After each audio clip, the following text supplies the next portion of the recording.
Iya, Bray. Kembali lagi di Waris Warung Inspirasi. Seperti biasa, jangan lupa untuk mensupport channel ini dengan subscribe, like, and share. Jadi di sini ada inspirasi wisata, inspirasi usaha, inspirasi kesehatan, dan juga inspirasi yang lain-lain. Banyak pokoknya dah. Oke, jangan lupa untuk mensupport channel ini. Terima kasih, selamat menonton. Semoga terhibur.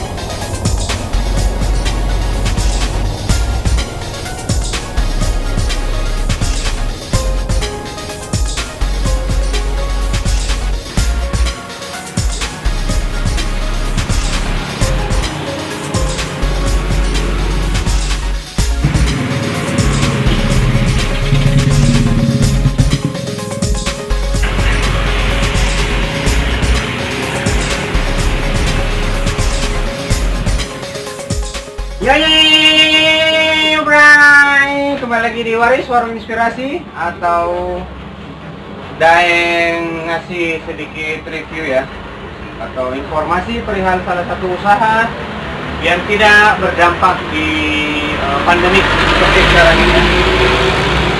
Jadi ini adalah salah satu usaha yang bisa dibilang nggak kena dampak virus corona atau pandemik di seperti sekarang ini, karena ini kan bisa dibilang usaha yang bergerak di bidang jasa nih, Bro.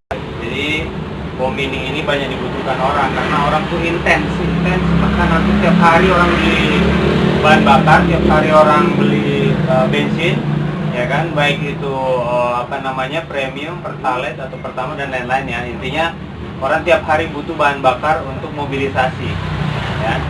Jadi mudah-mudahan di video yang Daeng buat kali ini Daeng bisa memberikan sedikit masukan buat teman-teman ya, khususnya yang pengen berwirausaha yang bergerak di bidang jasa pom mini ya.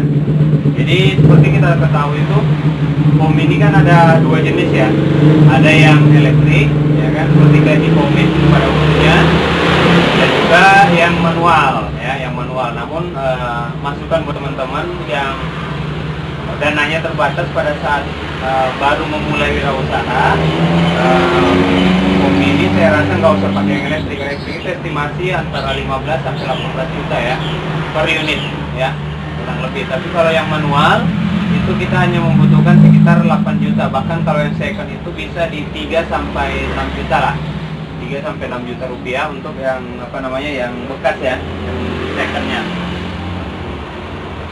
Seperti biasa, jangan lupa sambil menonton video ini untuk mensupport channel ini dengan subscribe, like, and share ya, agar teman-teman nggak ketinggalan update informasi video-video terbaru dari Warung Inspirasi. Adapun beberapa persyaratan ini hampir bulukan banget nih, Bray. Ini sudah kurang lebih hampir 10 tahun ini, soalnya hampir 10 tahun udah dibuat. Jadi persyaratan yang perlu kita jadi bertahap ini ya. Hal pertama sih seperti biasa yang kita harus siapkan pada saat wirausaha itu lokasi. Lokasinya usahakan itu mobile ya, tingkat kepadatannya kita harus ukur, dan tingkat kebutuhan masyarakat. Kira-kira kalau pom itu yang ada di situ ada nggak yang dekat-dekat. Kalau radiusnya cukup jauh, baru kita ambil keputusan untuk buka usaha pom mini ya. Itu yang pertama. Jadi lokasi harus strategis, dan dia harus mobile, tentunya pinggir jalan udah pasti ya. Jadi itu yang pertama, tahap pertama. Kalau yang saya rasa kalau modal tinggal menyesuaikan aja. Jadi modal dulu, lokasi ya harus strategis, radiusnya mungkin cukup jauh dari pom mini atau pom bensin ya. Jadi itu pengaruh dengan daya tarik konsumen ya. Penjualan kita pengaruh banget. Yang pertama modal, menyesuaikan aja. Kurang lebih modal itu kalau pom mini itu pom mininya aja. Untuk pom mininya aja bisa dari kisaran 4 sampai 6 juta lah kurang lebih ya. 4 sampai 6 juta untuk pom mininya aja. Terus yang kedua untuk modal awal. Modal awal itu estimasi kita bisa dari 200 sampai 500 ribu, 500 lah. 500 berarti kurang lebih sudah 4,5 ya, taruhlah 6 juta ya. 6 juta juga bisa lah, 6 juta. 6 juta itu sama pom mini sama belanja awal. Yang kedua tempat menyesuaikan aja. Kalau bisa tempatnya nggak usah terlalu bagus, yang penting pinggir jalan, yang penting bisa buat tiduran, apakah buat teman-teman sendiri atau buat karyawan yang nantinya dilibatkan, sehingga ada nyaman, nggak perlu mau bolak-balik gitu ya. Jadi kita usaha di situ dan tinggal di situ, jadi lebih efektif mengirit pengeluaran ya, jadi ngirit pengeluaran. Nah, jadi dari beberapa tahap tadi seperti modal estimasi kurang lebih 6,5, terus kontrakan ya taruhlah paling mentok 7 juta. Itu 1 bulan ya, kan kita coba-coba. Kalau kita mau ngambil kontrakan itu coba-coba juga nggak apa-apa, jadi nggak harus tahun. Jadi bisa minta kebijakan dari pihak kontrakan atau pihak lokasi usaha, nanti kita akan mulai minta kebijakan 1-3 bulan. Tapi kalau memang dikasih 1 bulan, coba aja 1 bulan. Memang masih oke, nggak masalah. Kalau memang dikasih kebijakan, tapi kalau nggak ambil 3 bulan. Nah, taruhlah kita dikasih kebijakan pada saat mau memulai usaha dan udah negosiasi sama pihak pemilik dari kontrakan itu 500 ya, berarti estimasi 500 sampai 600, taruhlah paling standarnya ya, paling kecil ya kemungkinan itu 500. Jadi kita anggap biaya awal tuh 7 juta. Nah, kalau kita usaha sendiri berarti nggak harus ada karyawan dong, tapi kalau ada karyawan tetap harus diperhitungkan juga. Tapi saran saya bagi teman-teman yang baru mau mulai usaha, jalan sendiri dulu. Nanti kalau udah berjalan, sudah ada estimasi buat salary karyawan dari penghasilan usahanya, baru kita ambil karyawan. Tapi kalau nggak ada dan kita banyak waktu luang, olah aja dulu sendiri biar kita bisa tahu profitnya, kita bisa tahu kendalanya apa segala macam, bagaimana nanti mengembangkannya. Karena kalau mengembangkan kan banyak, Bray. Bisa juga kita kasih tambahan aksesoris ya kan, aksesoris HP atau apa, sambil jualan bensin ya kan, atau dagang apapun itu. Tapi untuk pembahasan kali ini khusus untuk pom mini ya, kurang lebih kayak tadi tuh. Jadi estimasi 7 juta untuk modal awal ya. Kalau beli baru second aja, ininya pom mininya banyak kok, ada 4 juta, ada 3 juta, ada 4 juta, ada 5 juta. Itu modal untuk beli pom mini manual. Jadi pom mini manual kurang lebih segitulah ya, 7 juta lah semuanya. Terus setelah modal lokasi, ada yang strategis mobile, radiusnya mungkin agak jauh dari pom bensin atau pom mini yang lain. Terus yang kedua yang harus jadi pertimbangan itu lokasi ininya apa namanya, seperti ini. Ini berkas atau salah satu persyaratan juga yang perlu kita urus di daerah masing-masing. Tentunya ada beberapa tahapan yang perlu kita perhatikan di sini pada saat ingin memiliki surat keterangan usaha. Jadi ini adalah surat keterangan usaha, ini kurang lebih udah 8-10 tahun lah ini setelah dibuat ya. Jadi awalnya itu kita ngurus dulu ke RT nanti kemungkinan kita sudah mengantar ke RW baru ke kelurahan ya. Nah, untuk ngurus surat ini sehingga nanti ada surat izin. Nah, surat izin itu nanti kita perlihatkan ke pom bensin di mana kita belanja nanti, karena itu bisa jadi dasar hukum kita dan ininya mereka pada saat ini apa namanya mau memberikan apa namanya kita kesempatan untuk belanja di pom bensinnya. Kurang keren. Ada belanja. Jadi gitu. Jadi usahakan itu siapkan ini caranya kurang lebih ke RT, RW baru ke kelurahan. Setelah itu ada surat ini baru kita serahkan ke pihak pom bensin di mana kita akan belanja, mau itu yang jauh atau yang dekat ya. Jadi ini masukan buat teman-teman. Jadi video ini khusus masukan buat teman-teman yang ingin berwirausaha, khususnya usaha yang Daeng bisa bahasakan ini tidak kena dampak corona nih. Jadi pandemi seperti sekarang ini orang tetap butuh yang namanya bahan bakar ya kan. Jadi menyesuaikan aja, tapi salah satu opsi atau pilihan usaha yang tidak pengaruh dengan pandemi seperti sekarang ini ya.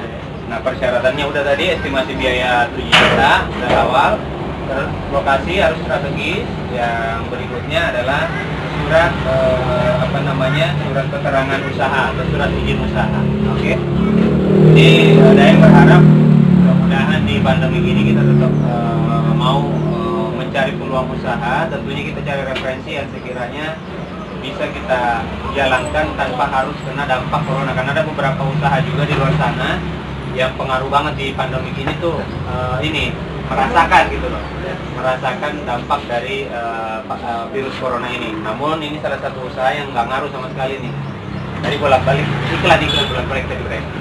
Alhamdulillah banyak yang beli. Nah ini bukti bahwasanya memang apa namanya usaha pom mini ini atau apa pom mini yang apa yang sekarang ada Daeng jalanin ini tidak pengaruh dengan pandemi.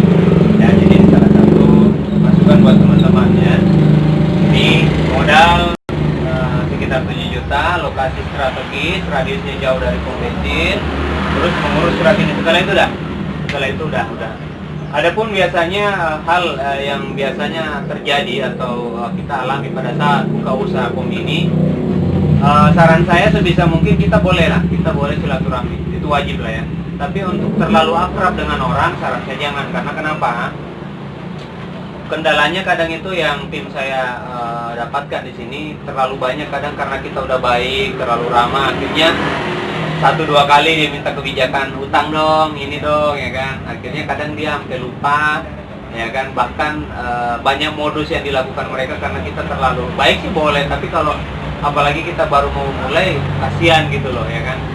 Kita jadi harus tegas juga karena ini usaha kita yang kembang. Jadi baik buruknya, berkembang atau tidaknya usaha ini, ya kita sendiri yang manage, kita sendiri yang atur. Jadi sebisa mungkin kita tetap jaga hubungan baik dengan orang, namun tetap kita berikan penjelasan bagi teman-teman atau orang-orang yang ingin utang. Karena terkadang ya itulah, orang kan kadang utang enak banget ini, tapi dia nggak memikirkan bagaimana bagaimana usaha orang itu, apakah profitnya bagus apa enggaknya. Kadang dia masa bodoh yang kayak gitu. Yang penting gua pinjem aja. Jadi ini mudah-mudahan bisa jadi inspirasi buat kita semuanya, agar kedepannya kita lebih mempertimbangkan untuk hal-hal seperti itu. Jadi kita harus tegas. Ini usaha kita, ini dimana ladang kita mencari rezeki dan nafkah buat anak istri. Masuk aja, Bray. Dia nggak mau masuk.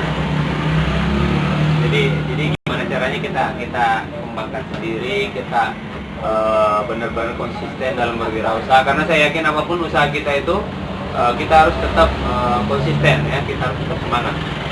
Jadi mudah-mudahan di video kali ini bisa jadi motivasi, bisa jadi inspirasi buat teman-teman untuk berwirausaha, baik itu yang mau memulai atau mengembangkan usahanya. Ini adalah salah satu usaha yang tidak kena dampak COVID-19 dan alhamdulillah sampai sejauh ini dari berapa Daeng kan jarang standby juga di sini. Ada kru yang menjaga di sini. Jadi sangat banyak ini. Transaksi alhamdulillah lumayan lah, masih seperti biasanya. Jadi ini masukan buat teman-teman juga. Oke? Thank you banget atas waktunya. Mohon maaf kalau ada salah kata ya, karena itulah Daengnya. Dan Daeng kan manusia biasa, penuh dengan keterbatasan. Intinya Daeng itu pengen video atau channel atau konten yang Daeng buat itu bisa menginspirasi. Namanya juga orang inspirasi. Kalau nggak menginspirasi kayaknya nggak semangat gitu bikin videonya. Oke? Thank you atas waktunya. Salam sukses buat kita semuanya. Salam wirausaha dari Daeng. Mudah-mudahan kedepannya Daeng bisa memberikan video yang lebih bisa menginspirasi lagi. Oke, salam sukses, salam wirausaha dari Daeng pribadi. Assalamualaikum warahmatullahi wabarakatuh. Thank you.